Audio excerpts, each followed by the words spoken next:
You've flown 50 times, maybe 100, and you still nearly missed your flight last month because of a mistake you thought only rookies make. Want to know which one? Flying should be second nature by now.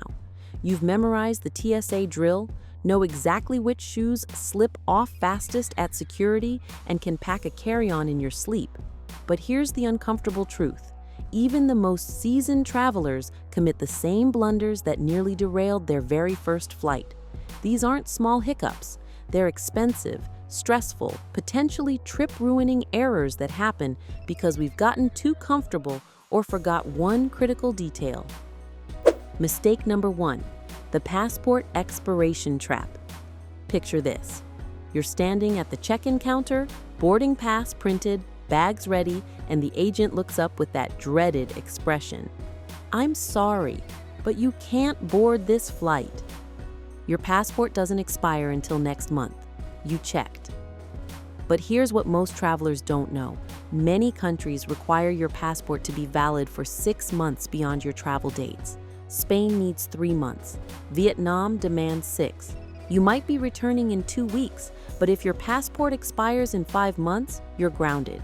And experienced travelers, they make this mistake constantly. They assume their passport is fine because it's technically valid.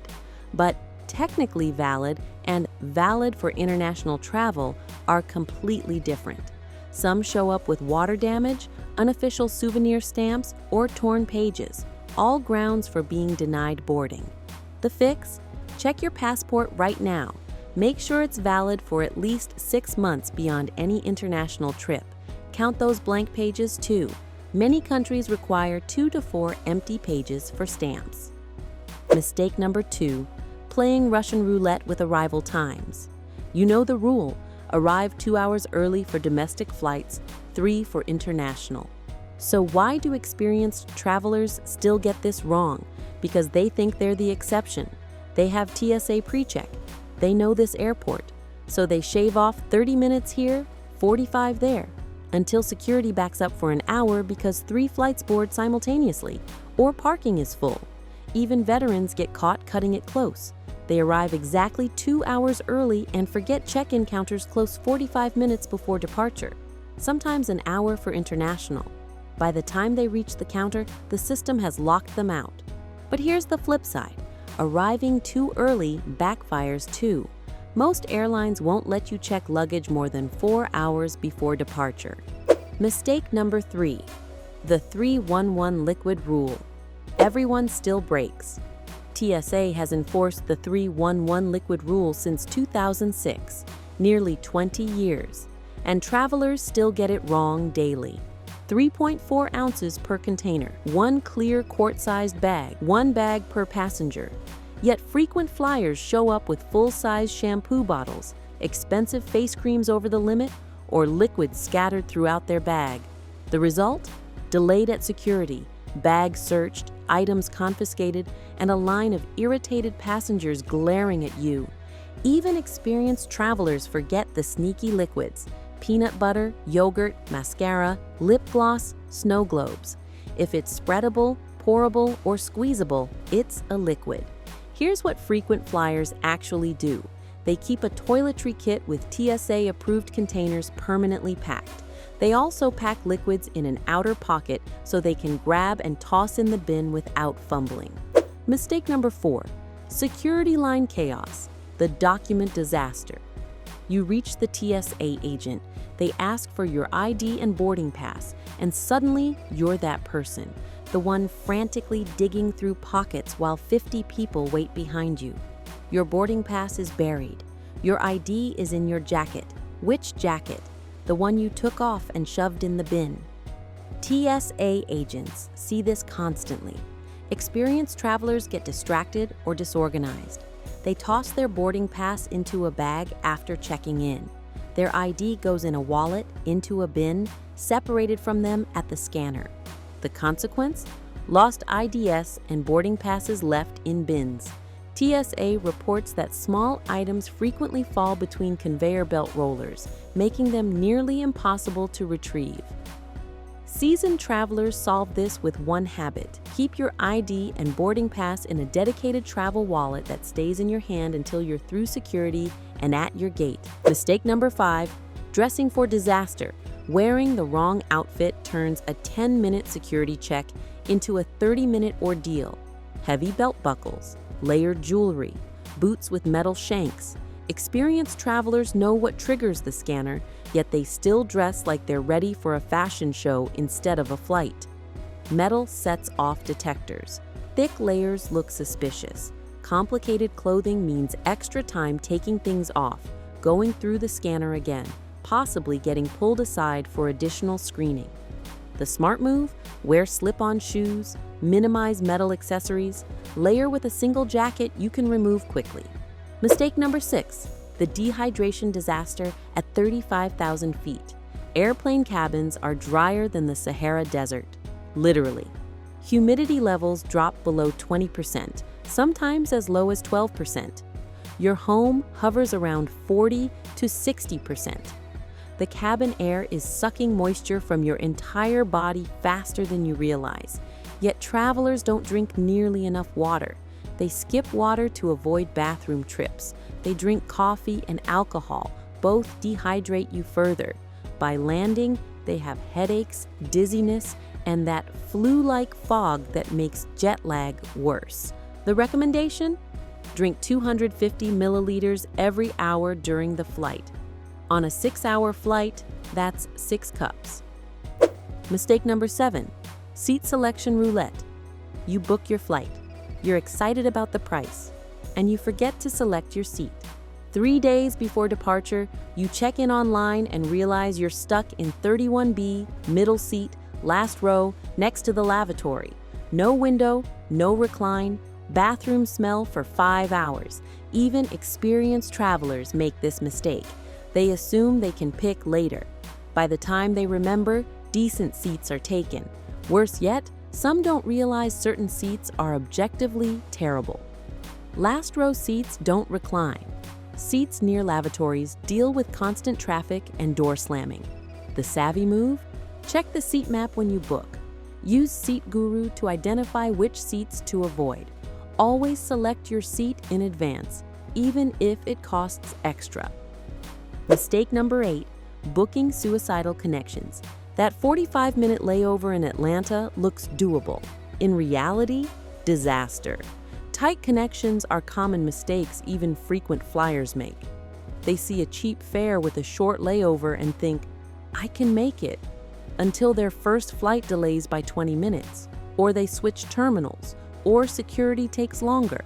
Airports like Atlanta and O'Hare are massive. Walking gate to gate takes 15 to 20 minutes in the same terminal. Switch terminals? Add another 10 minutes. Delay? You're missing that connection, and now you're stuck rebooking. Mistake number 9, ignoring gate changes. Your boarding pass says gate B12. You're sitting at B12. You're all set, right? Wrong. Gates change constantly, and travelers miss these updates all the time. You check your gate once, park yourself, and tune out. Maybe you're reading, working, or have headphones in. Meanwhile, the gate changed to C24. By the time you notice, boarding is almost done, and you're sprinting across the terminal. This happens to experienced flyers more than they'd admit. They get comfortable. They trust the original gate. Mistake number 10, the free Wi-Fi security trap. You connect to airport Wi-Fi. 5 minutes later, someone halfway across the world has access to your email and bank account. Airport Wi-Fi is a hacker's playground. Cybersecurity experts are unanimous. Public Wi-Fi is one of the riskiest things you can use while traveling. Scammers set up fake networks that look identical to official airport Wi-Fi. O'Hare Guest Wi-Fi versus O'Hare Guest 2. Once you connect, everything you do is visible. If you must use airport Wi-Fi, verify the network name with an airport employee. Never enter passwords or access sensitive accounts. Use a VPN. Better yet, use your phone's data as a hotspot. Mistake number 11, the standing and waiting boarding ritual. The gate agent hasn't called your boarding group, and you're already standing with 50 people blocking the aisle. Why? Fear. They're terrified overhead bins will fill up or they'll miss the flight, so they stand for 20 minutes, stressed and uncomfortable, creating chaos. Here's the truth. Your seat is assigned. The plane won't leave without you as long as you're at the gate before boarding closes. Standing early doesn't get you on faster. It makes you tired before sitting for hours.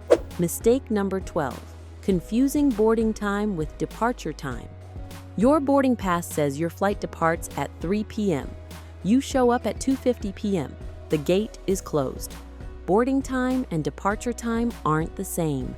Departure is when the plane leaves. Boarding starts 30 to 45 minutes before, and gates close 15 to 20 minutes before departure for domestic flights, sometimes 30 for international. Travelers confuse these constantly. They see departs at 3 p.m. and think they have until 3 p.m.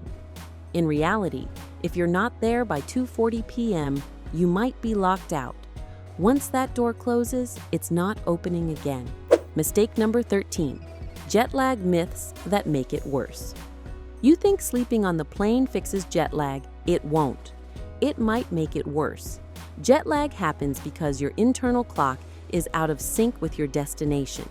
The advice most follow: sleep on the plane, switch to destination schedule immediately. Often backfires. Sleeping at the wrong time confuses your circadian rhythm. Airlines turn lights off at random times, not based on your destination schedule. If you fly west to east and sleep through the flight when it's daytime at your destination, you've made jet lag worse. The real strategy? Shift your sleep schedule gradually in the days before departure. On the flight, time your sleep to match your destination. Seek bright light when it's daytime there. Give yourself at least one full day to acclimate. Mistake number 14, underestimating checked baggage chaos. You check your bag, land at your destination, head to baggage claim. Your suitcase never shows up.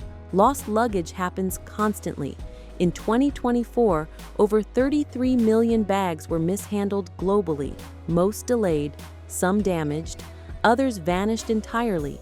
But here's the mistake even seasoned travelers make: not preparing for it. They check their bag without taking a photo. They don't pack a change of clothes in their carry-on. They don't have an air tag inside. They assume the airline will deliver their bag the next day. Sometimes it doesn't happen for a week. Connecting flights booked on separate airlines dramatically increase lost luggage chances. The smart approach? Pack one full change of clothes, essential toiletries, and medications in your carry-on. Take a photo of your checked bag before you hand it over. Use a tracking device inside. File a report immediately at the airport if your bag doesn't show up. Flying doesn't have to be stressful, but it requires more than experience. It requires vigilance. These 14 mistakes aren't reserved for first-time flyers. They're traps that even seasoned travelers fall into when they get too comfortable or forget one critical step. The difference between a smooth trip and a travel nightmare often comes down to a single, overlooked detail. So before your next flight, take 5 minutes. Check your passport, verify your gate, confirm your seat, bring that water bottle. Because the traveler who assumes they've got it all figured out, that's the one stranded at the airport, wondering how they made such a rookie mistake.